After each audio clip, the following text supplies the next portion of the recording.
Hey guys, it's Teaksy here. Welcome back to the channel, and finally, welcome today to my full review of the Black Ops 6 beta. In today's video, I'll be sharing with you the things I liked about the beta, equally the things that I didn't like, or the things that I feel need a little bit of work before release. And then before I round up and give my kind of overall view at the end of the video, there'll be a very small section just focused on a few things that I noticed that I don't believe are game-changing things, or even things that I think they're going to change. They're just things that I thought I wanted to mention just to see if anybody agreed with me.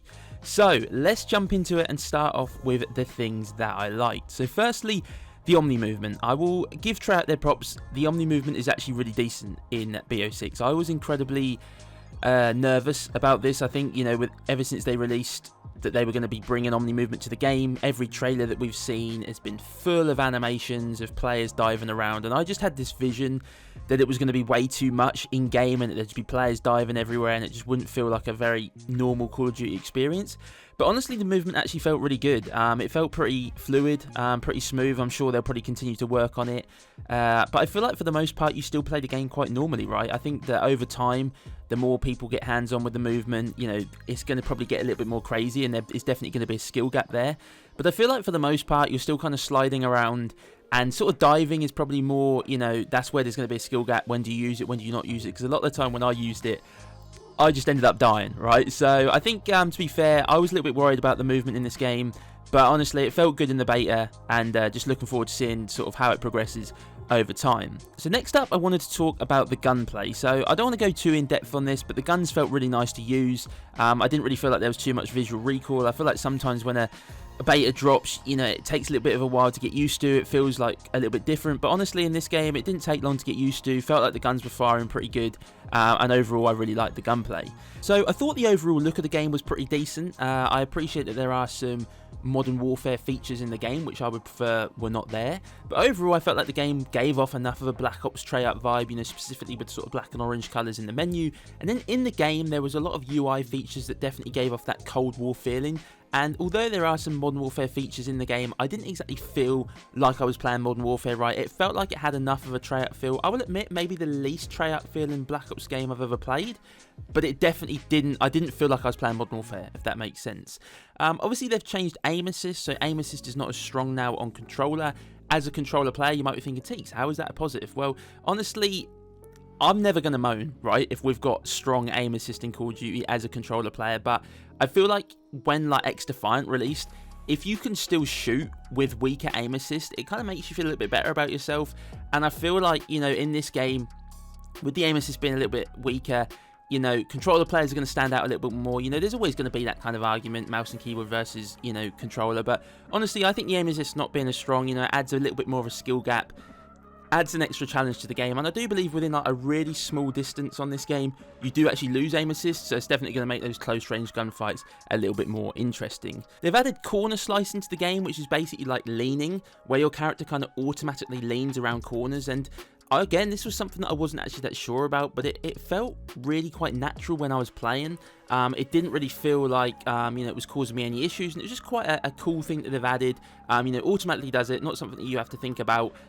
Doesn't really put you off while you're playing either, and it's just kind of a cool thing that I think they've added. Global weapon builds is a W within this game, so basically, the best way to describe it is I think it only relates to specific weapons, not actually to class setups. But for example, if you had like a class, like a weapon where you had a really nice silencer build, and then you wanted to do a slightly different build for, I don't know, maybe a different game mode, or to just try something new, you could save that silencer build a new class, but then if you ever wanted to go back to the silencer, you just click on the build that you had saved down, right? So I think that's a pretty cool thing, just kind of simplifies it a little bit more. Again, class setups overall are a lot more simplified in this game, definitely got more of a Cold War feel to it, and I thought the perks were pretty well balanced across the game, which is always really decent. OG score streaks obviously is a W. The score streaks will appear in the negative section as well, but the fact that they are resetting on death now I think makes a lot more sense. So with the perks, they're separated into 3 different colours. I think it's red, blue and green. If you use 3 of the same colour, you get like a specialist bonus, which I think is a cool addition to the game. Again, the specialists I think do need looking at the moment. I'm not a big fan of how some of them work, but I feel like that's a cool addition that they've added to the game. And then finally, the best play and the winner's circle is back. For me, the winner's circle, give or take, I think it's kind of funny, but after a while, it's probably one of those things that maybe it gets a little bit boring, I don't know. The best play so far in the beta, I felt like the best play worked quite well. It was actually showing decent gameplay at the end of the game, which I think is always a cool thing to see, because I know kill cam, I think it should be kill cam in Search and Destroy, and I think it probably will be. But best play in the other modes, in my opinion, just makes more sense, because sometimes the final kill can be pretty boring. So that's going to do us, guys, for the things that I liked about the beta. I'm now going to move on to the things that either I didn't like or things that I just feel need some kind of adjusting. So firstly, tack sprint is in the game. If you're a regular around here, you know I don't like tack sprint at all. I think with Omni movement, I feel like we don't need tack sprint anymore. I feel like you just don't need the extra sprint speed, and I just don't really know what the benefit is of tack sprint. I'm not a big fan of it. I don't believe it's going anywhere, but I had to add it in as something that I didn't like. So next up, score streaks. So obviously score streaks were on the good side for obviously returning to being like the original form and not reset them when you die, sorry. But I don't know if it was me, but score streaks felt like they were a little bit too much in the beta to get. And score streaks or kill streaks have been inflating over the years. You know, from, Black Ops 1, for example, you used to get 9 kills, you'd have a chopper gunner, 11 kills, you'd have gunship dogs, 8 kills, you'd have like an advanced UAV. So gradually over time, that has been inflating to more kills, but it feels like at the moment in Black Ops 6, it's maybe gone a little bit too far, right? You know, I was having to go on like, almost like on 10 kill streaks to get like a Hellstorm missile. Now, don't get me wrong, the Hellstorm missile is a good streak, but at the end of the day, it's basically a Predator missile that used to be like 5-6 kills. So I feel like they need to adjust that slightly. It just felt like a little bit too much to me with some of the streaks in the game. But we'll have to see how it is on release. And obviously, when we get access to all of the streaks, we'll kind of be able to work out how it's kind of looking. Packet burst, I did suffer with some packet burst issues throughout the beta. I will hold my hands up and admit it wasn't as bad as the packet burst I had a year ago playing the Modern Warfare 3 beta. But again, it's just one of those frustrating things. You just feel like in the year of 2024, we shouldn't be getting these packet burst issues. Some days it was worse than others. Some games it was worse than others. Overall, not as bad as it's been in the past, but hopefully it's something that they can resolve before release. Now, next up is the TTK. Now, the TTK is a little bit faster than Cold War, but it's pretty much in line with Modern Warfare 3, and the TTK in Modern Warfare 3 I thought was fairly decent. I think the problem at the moment is in the beta, it felt very inconsistent. I know there's been a lot of discussions about desync and whether your time to die is actually a lot quicker than your actual time to kill. So hopefully this is something they can look into. It just felt different because some days I jumped on, like the last day I played the beta, I felt like I was doing a lot better and was just absolutely shredding people, whereas other days I felt like I was struggling a bit. But I don't know if it was because of desync issues or whatever, but hopefully it just starts to feel a bit more consistent by the time they release the game. Obviously, the Jackal was incredibly overpowered in Weekend 1. It did get nerfed, I think, into Weekend 2. I didn't play an awful lot of Weekend 2, but it did look like there was a lot more variation on the weapons that were being used. So hopefully, again, weapon tuning is just something they continue to work on, even into the release. There's always going to be some guns that are OP, but, you know, Weekend 1, it was literally use the Jackal or nothing at the end of the day. So next up, I want to talk about the spawns. So the spawns in Weekend 1 were absolutely dreadful, right? There seemed to be no logic to them. A lot of getting shot in the back, which is one of my pet hates about Call of Duty. I don't mind getting shot in the back if I made a mistake or if somebody made a really good play, but when someone just spawns behind you and it's like an unreadable spawn, there's just nothing more frustrating than having your game ruined by that. So hopefully the spawns is something they can work on. I do believe it was a little bit better in Weekend 2, and in the brief amount of time I played throughout Weekend 2, it did feel like they were starting to make a little bit more sense. But I feel like there's definitely work to be done there, and I feel like Treyarch have always been really, really good with spawns. So I'm hoping this is something they can get on top of, because spawns really can have a huge impact on how a game plays. And if the spawns are anything like they were in Weekend 1, going into the release, then it's not going to take very long for me, and I'm sure many other players, to get really frustrated and bored of it. So next up, I just wanted to mention mounting. So mounting has returned. This is a setting, obviously, that you can turn off, and it is something that I've got turned off. No doubt I'll probably have to turn it back on to do the camo grind. No doubt there'll be some mounting kills in there, but honestly, why does it have to be in the game? It's one of those things, a little bit like tack sprint. I've never liked it. I don't think it needs to be in the game, and it's just another one of those things where if they didn't have mounting and they didn't have tack sprint, it would help it feel more like a Black Ops game, right? Next up is health regen. So health regen just seemed a little bit slow to me, specifically with the fact that we're playing on fairly small maps, and with the fast-paced movement, it just feels like sometimes you really don't have any time to regen health before you're into another gunfight. And there were so many times in the beta where I was getting traded, or I was trading other people out, just because the maps are so small and you're moving so fast, everybody's on top of each other. So I just think the health regen might need to be made a little bit faster to kind of mix in with the maps that we're playing on. One of the specialists, which I think is the recon specialist, which I think you get with the blue perks, basically when you spawn in, the specialist that you get is that you can see through walls of spawn for a very short amount of time. Now, I really do not like this.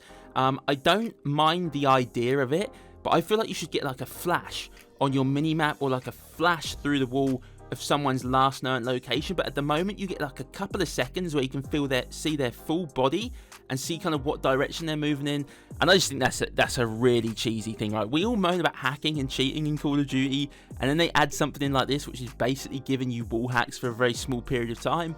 I think it's a specialist that, you know, it definitely needs looking at, and I would like to see it changed up for sure.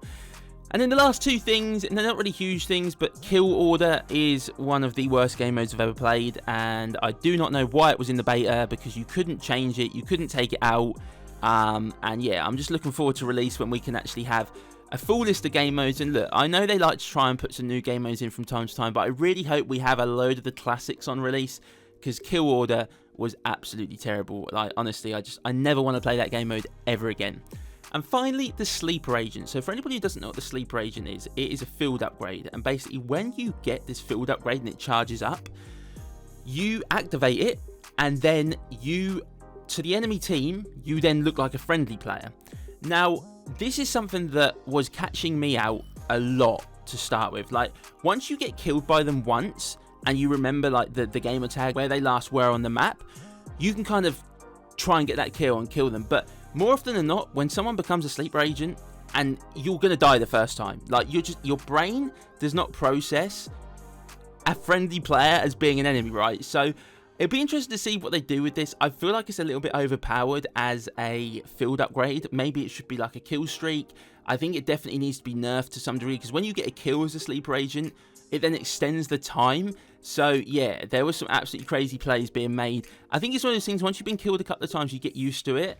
But that first death, you're almost always going to die, because even when it says enemy sleeper agent, or, you know, you've been infiltrated, your brain just, you can't process it quick enough. That when you, and what you're supposed to do, shoot at all your teammates. It's just a bit weird. I don't know why it's been added to the game. A very strange thing, and hopefully it either gets removed or looked at and nerfed a bit, because at the moment it's just a little bit too crazy. So we're now just going to do a very small section, guys, of things that I didn't really know where they fitted in on the list, kind of good or bad. And they were just kind of things that I wanted to touch on. So firstly is the maps. So the maps were okay, all right? I mean, I actually quite like Derelict.